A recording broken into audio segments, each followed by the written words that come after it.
కాంగ్రెస్ నిర్వహిస్తున్న జన ఆవేదన సభలు కాంగ్రెస్ ఆవేదన సభలా ఉన్నాయని విమర్శించారు నిజామాబాద్ ఎంపీ కల్వకుంట్ల కవిత. నిజామాబాద్ జిల్లాలో పర్యటించిన కవిత నవీపేట్ మండలంలో పలు అభివృద్ధి కార్యక్రమాలకు శంకుస్థాపనలు చేశారు. రాష్ట్రంలో జరుగుతున్న అభివృద్ధిని చూసి ఓర్వలేక కాంగ్రెస్ నేతలు ప్రభుత్వంపై ఆరోపణలు చేస్తున్నారన్నారు.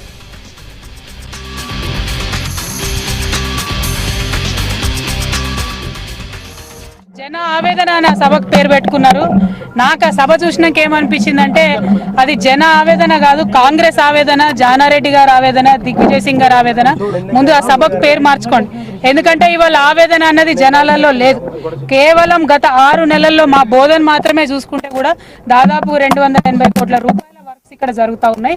ఎక్కడ చూసినా, ఏ ప్రాంతంలో చూసినా, ఏ క్షేత్రంలో చూసినా టీఆర్ఎస్ పార్టీ ఆధ్వర్యంలో, మా గౌరవ నాయకులు కేసీఆర్ గారి ఆధ్వర్యంలో జరుగుతున్నటువంటి అభివృద్ధిని చూడలేక మరి కాంగ్రెస్ పార్టీ నాయకులు మాట్లాడుతూ ఉన్నారు. కాంగ్రెస్ పార్టీ నాయకులకు నేను ఒకటే చెప్తా ఉన్నా, ఎట్లా అయితే వేరే రాష్ట్రాల్లో కాంగ్రెస్ ఒక ప్రాంతీయ పార్టీగా మిగిలిపోయిందో, అస్తిత్వాన్ని కోల్పోయిందో, తెలంగాణలో కూడా మీకు అదే జరగబోతా. నాయకులు మీరు దయచేసి మంచి సలహాలు, సూచనలు ఇవ్వండి ప్రభుత్వానికి, కానీ ప్రజల్ని తప్పుదోవ పట్టించేటటువంటి ఇటువంటి కార్యక్రమాలు చేయకండి.